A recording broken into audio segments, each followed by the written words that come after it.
This is the Urbanic 080 coffee grinder. This little guy boasts a 250 watt motor and vertically mounted titanium coated burrs. So right there for 320 bucks, seems like a pretty good deal.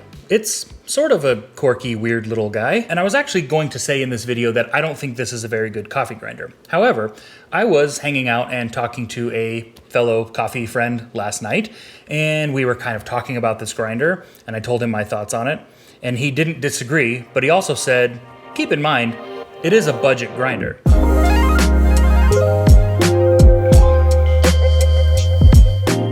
If you do buy this grinder, there are some quirky little weird things that you're gonna have to live with and work around, but it just depends on if you're willing to do that or not for what you're getting for the price. The most important thing when it comes to a grinder is how it grinds coffee. We'll get to the flavor profile and how this thing grinds in a minute after we talk about a couple more things that I like and dislike about this grinder. Some of the things that I really like about this grinder are the looks. It looks like a little EK43. It's adorable. It's compact, it seems to be well built, and it's quiet. Something else I like about the Urbanic 080 is this hopper. And while it's a little big and I generally prefer single dose because I don't store beans in a hopper, I do like that it has this hot start door on here so that way you can have the grinder already running, drop your beans in here, and then when you're ready, pull the door out, drop your beans into an already running grinder, which is a good thing, and I recommend you hot start any grinder if you can. Having something to replace this giant hopper, like this little cool single dose funnel and bellows that goes on here that can replace this, gives you a lower profile up here. You don't have the hot start door, but you can still hot start the grinder, and there's ways you can work around that. But then you also have a bellows to be able to help you get any retention that might be stored in the grinder. And from my testing and my experience with this thing, it stores about 0.2 to 0.5 grams, which is a good amount of retention, before doing bellows. After, using it and doing the bellows and blowing air through it, it was closer to like 0.1 grams, which isn't horrible. So just something to consider. Accessing the burrs is really easy. So to get in here and to clean or maybe potentially upgrade the burrs if you want to, it's really easy. It just utilizes these thumb screws, and all you do is loosen them up. There's these little clear plastic washers as well, so don't lose those. Like that. And once you have those thumb screws off, the little adjuster dial plate thing comes off of there, and then you have access to the 60 millimeter burr carrier and burr assembly. I'm not 100% sure why the use of 60 millimeter burrs. It's not a hugely popular burr size. There are some availability for upgraded burrs out there in the 60 millimeter size. I think in the video that Lance Hedrick did where he compared a whole bunch of these similar sorts of grinders, he did have some SSP and some other burrs, from other manufacturers that were better, than this sort of stock burr. I would have liked to have seen a 64 millimeter burr just because there's so many more options and better burrs out there to be able to replace and upgrade and that sort of thing. So not a huge fan of the 60 millimeter burr, but it works. Overall, the quality seems very nice. There are a few little things like some nicks and dings and things and some casting imperfections and stuff on the auger. Also, I'm not a huge fan of this auger. This almost just looks like kind of a tack welded piece of wire that's wrapped around here. And if this is installed and done by hand, it's done very well because it's very even and the weld's very nice. However, I don't think this auger is good enough to move all the beans down as it's running, because there seems to be a few occasions that I've had where I've had whole entire beans that get stuck back here that don't move down the auger, that don't get ground up, and I can hear them in there rattling around. And that's not good. You want all of your beans to get ground up. So with that being said, retention is an issue with this. Again, the bellows will help you with that, but I also feel like this design could be a lot better, and hopefully maybe that's something they're gonna upgrade on future models. One other thing that I'm not a huge fan of when it comes to this grinder is the motor speed. This particular motor spins at 3,300 RPM thereabouts, and that is a stat that I got from Lance Hedrick's video. This uses the same motor as a lot of those other grinders that he had on that budget grinder shootout video, and you can also hear it. One thing that a faster spinning motor generates when it's grinding is a lot more fines in your coffee grounds, and that is not good. It's not ideal. It's not what you want. You want a more consistent particle size to get a better, more even extraction. And that segue finally leads us into talking about the Urbanic's grinding capabilities, which is what I'm sure you're all waiting for. In my opinion, from my testing, this grinder has a very, very small window of usable grind settings. Even though it has a large dial of adjustment here, it's really only usable from about the midway point, or number 5 here on the dial, down to about just under 1. On full coarse, which is number 10 on the dial, this is what you're getting. This is extremely, extremely coarse, unusable. I don't know what I would use coffee ground this coarse for, but the bigger concern here is that not only is it coarse, it also has a lot of fines in it. There are a lot of little tiny smaller particles and even some really fine stuff, almost espresso size, in here, which indicates that the grinding on this is pretty inconsistent, at least on the coarser side of things. Moving to the opposite extreme side of the spectrum, this is ground all the way at 0, which is super, super fine, almost powdered sugar. This would be too fine for espresso machines, or any sort of home espresso machine especially, or an espresso maker like a lever machine. I tried to pull a shot on the Flare 58 utilizing coffee ground at this 0 setting here, and it stalled out the Flare.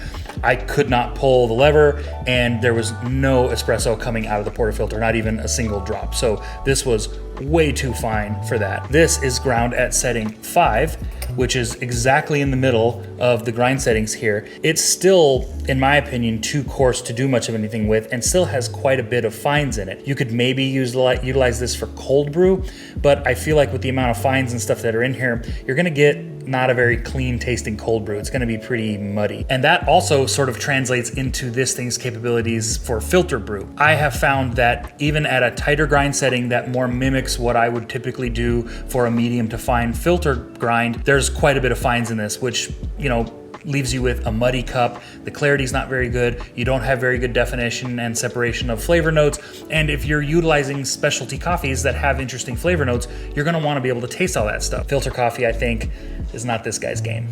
So I did spend some time doing a few different grinds. So this one here, ground at setting 4, is still pretty coarse, but it's definitely better and a little bit closer to pour over. If you were doing a larger batch of pour over, like for say multiple people, multiple cups, this might do okay. But I would prefer to do pour over with this grinder, and from, again, my experience, my testing with it, somewhere kind of between 2 and 3 is where I've fallen. 3 is still a little bit coarse.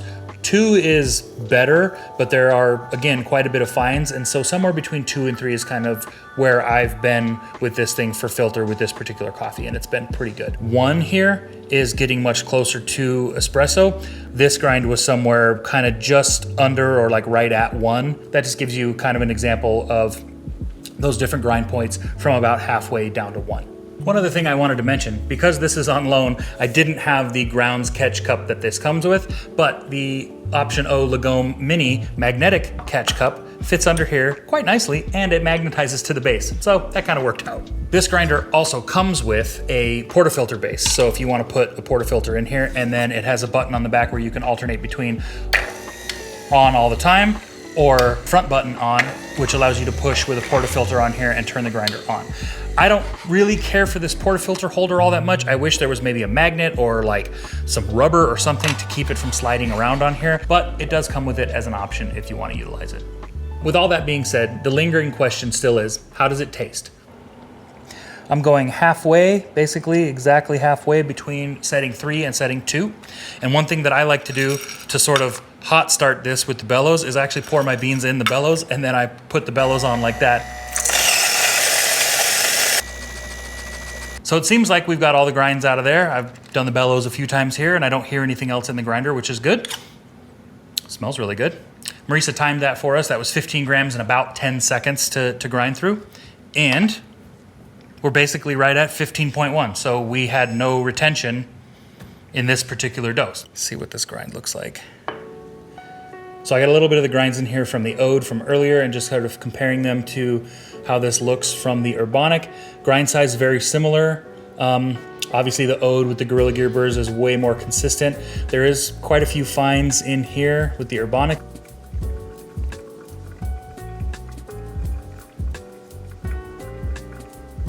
All right. So we're looking at total brew time of about 225. Not bad. Flavor is more important than total brew time, but it's an indicator. And this is about where I would normally have a 15 to 250, 16 to 1 recipe, about 2.5 minutes. So that's pretty good. Now we taste.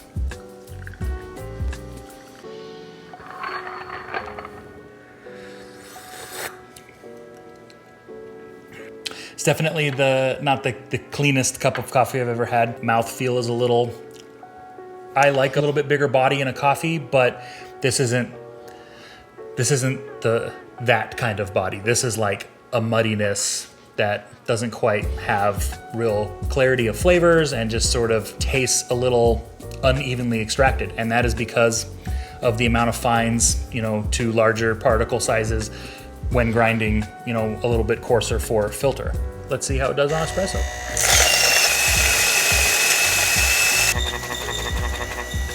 Sounds like there might still be. Okay, there we go. I think that's everything. Let's weigh that out, see what we got for retention. So I put 18 in. This says 17.1.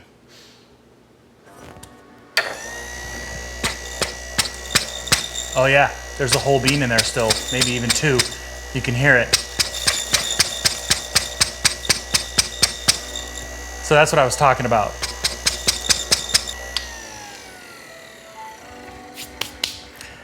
I think that's all of them. 17.5. So we've still got a half a gram of retention here somewhere.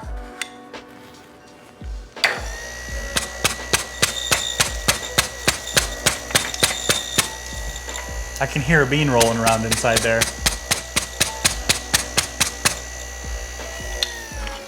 There we go, 17.9. I think that's as close as we're gonna get. But that's kind of what I was talking about with that auger. I feel like doesn't fully always move all the beans down correctly. And I don't know if it's just because it's spinning at such a high rate of speed that it's kind of bouncing single, you know, beans away from it and they're not going into the burr and grinding. But that's an issue that I've had pretty frequently with this grinder. So I'm glad it did it here on camera so you could kind of see one of the weird sort of quirky things with this grinder that I've had to deal with and experience. But this smells pretty good and I'm excited to see what kind of shot we get with this. I'm not gonna bring the flare over here and set it up because you've all seen, probably all of you have seen shots pulled with the Flare 58 and I have it set up over there and already turned on and heating up. So you're just gonna have to trust me on this.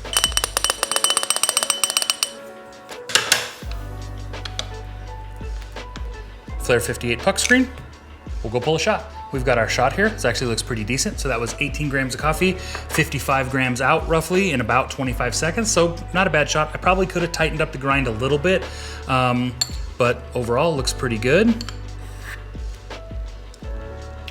That's pretty good.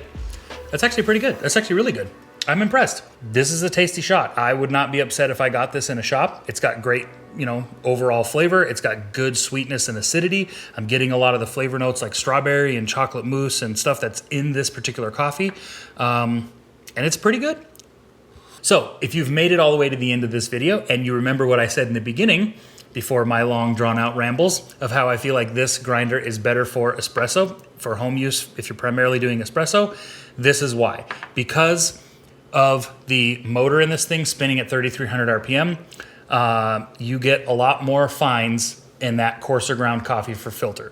But for espresso, you're grinding finer anyways. So you have much less fines, if any at all, on the finer setting to be able to grind for espresso. So I think overall, for the money, this is not a bad little grinder if your intentions with it are to primarily do espresso and maybe the occasional filter coffee at home. I would not recommend this grinder as a primary filter coffee grinder. I would definitely recommend something like the Ode with upgraded burrs and spending a little bit more money. I think this is a viable solution to a budget grinder with a 250 watt motor and vertically mounted flat burrs. I think it's a contender. So what do you think? Is the Urbanic 080 a good contender for you? I can't answer that question, but I hope the information you learned in this video today can help you make up your mind if this was something that you were in the market for. So that's gonna wrap it up. I'm sure you're sick of hearing me talk. Thanks for watching, take care, and we'll see you on the next video.